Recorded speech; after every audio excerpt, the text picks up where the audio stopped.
Imaginez, vous arrivez au bureau, un matin comme les autres, et là, vous trouvez une lettre de la DGI, une mise en demeure. À l'intérieur, croix pénalité, croix majoration, croix, et parfois un contrôle fiscal imminent. Le plus surprenant, dans la majorité des cas, ce n'est pas de la fraude, c'est juste de l'ignorance. Oui, des obligations mal comprises, mal suivies ou simplement oubliées. Et pourtant, les conséquences peuvent être très lourdes. Vous ne fraudez pas, mais vous pouvez quand même être sanctionné. Dans cette vidéo, je vais vous montrer exactement vos obligations en matière d'IS, vos déclarations TVA, vos obligations en IR et retenues à la source, vos déclarations CNSS, les délais à ne jamais dépasser et surtout les erreurs qui coûtent le plus cher aux entreprises marocaines en 2026. Mon objectif est simple, vous éviter des sanctions et vous donner une maîtrise totale de votre situation fiscale. Avec plus de 27 ans d'expérience à la DGI, je vais vous partager ce que peu de gens expliquent, la réalité du terrain. Laissez-moi vous dire une vérité que beaucoup découvrent trop tard. En fiscalité, l'ignorance n'est jamais une excuse. Peu importe que vous soyez de bonne foi, peu importe que vous soyez débordé, la loi fiscale ne fait pas de distinction. Et c'est là que commencent les vrais problèmes. Premier risque, les pénalités financières. Un simple retard de déclaration ou de paiement et vous accumulez majoration, pénalité, intérêt de retard et parfois, en quelques mois seulement, la dette devient difficile à contrôler. Deuxième risque, le contrôle fiscal. L'administration peut remonter jusqu'à plusieurs années en arrière. Et là, chaque détail compte. Troisième risque, la taxation d'office. Si vous ne déclarez pas correctement, ce n'est plus vous qui décidez. C'est l'administration qui estime votre chiffre d'affaires et vos impôts. Et croyez-moi, ce n'est jamais à votre avantage. Quatrième risque, le plus grave, les poursuites judiciaires. En cas de fraude avérée, vous sortez du cadre fiscal pour entrer dans le pénal. Mais ce qui est encore plus important à comprendre, c'est que la majorité des dirigeants sanctionnés ne sont pas des fraudeurs. Ce sont des chefs d'entreprise débordés, des freelances mal accompagnés ou simplement mal informés. La vraie différence entre une entreprise en sécurité et une entreprise en danger, la maîtrise de ses obligations. Parce que dès que vous comprenez les règles, vous éliminez une grande partie du risque fiscal. Il y a une erreur que je vois tous les jours. Beaucoup d'entrepreneurs pensent que la comptabilité se résume à classer quelques factures dans un dossier. C'est totalement faux. Et cette erreur peut coûter très cher. Au Maroc, dès que vous êtes soumis à l'IS ou à l'IR selon le régime réel, vous êtes obligé de tenir une comptabilité régulière et conforme.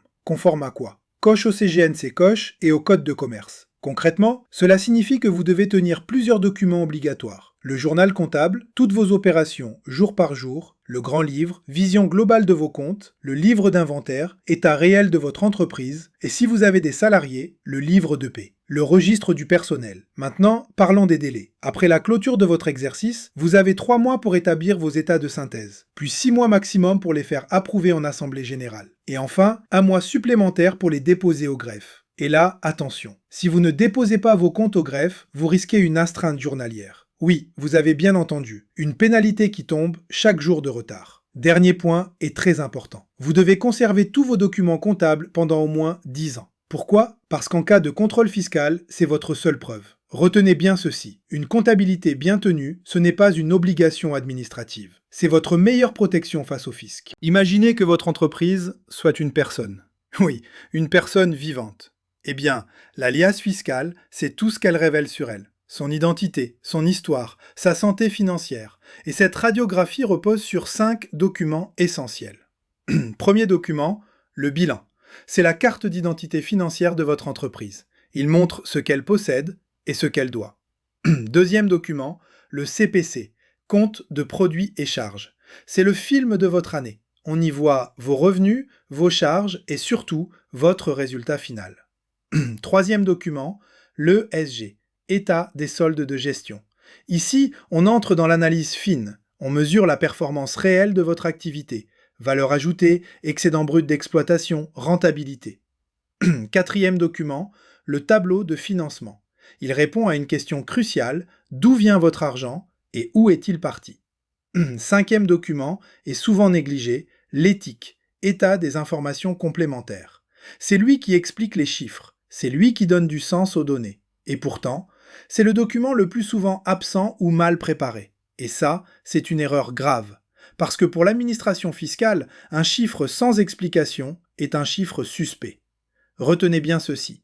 Ces 5 documents forment ce qu'on appelle la liasse fiscale. Et une liasse incomplète, c'est une porte ouverte au redressement fiscal. Il y a une idée reçue très dangereuse, Si mon entreprise est en difficulté, je ne paie pas d'impôt. Faux.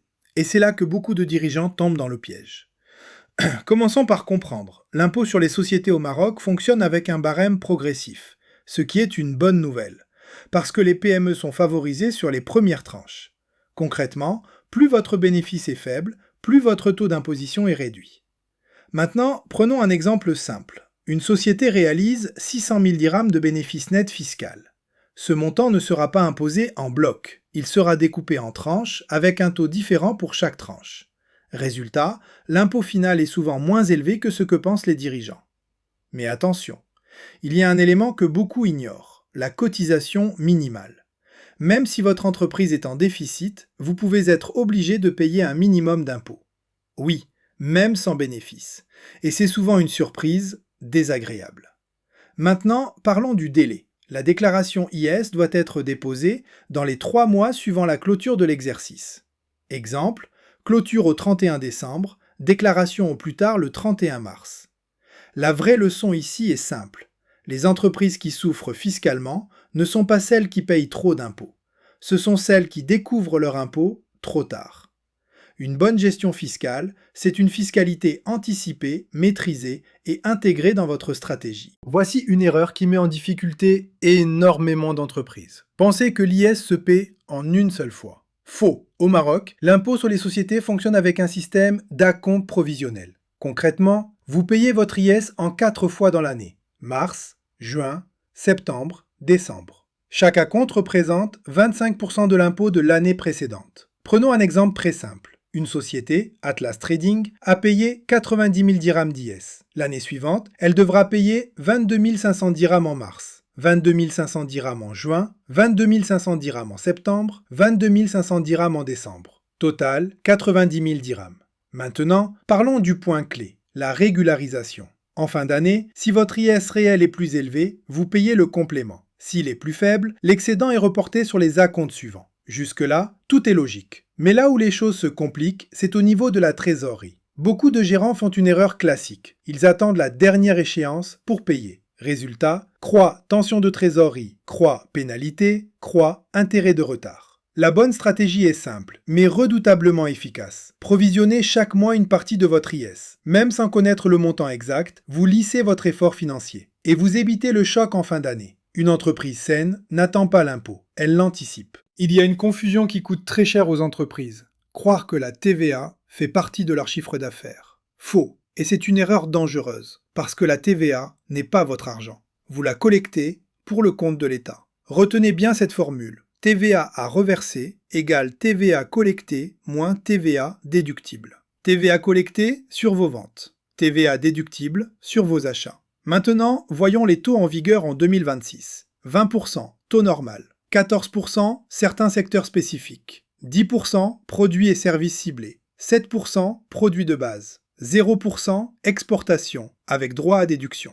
Oui, même à 0%, vous pouvez récupérer la TVA. Maintenant, parlons du rythme de déclaration. 2 régimes existent. Régime mensuel pour les entreprises avec un chiffre d'affaires élevé. Régime trimestriel pour les structures plus petites. Mais attention, il y a une erreur technique très fréquente. La confusion entre le régime des encaissements et le régime des débits. Et cette confusion change complètement le moment où la TVA devient exigible. Résultat, TVA déclarée en retard, décalage de trésorerie, pénalité. Retenez ceci, l'argent de la TVA que vous encaissez ne vous appartient pas. Le garder, c'est prendre un risque fiscal immédiat.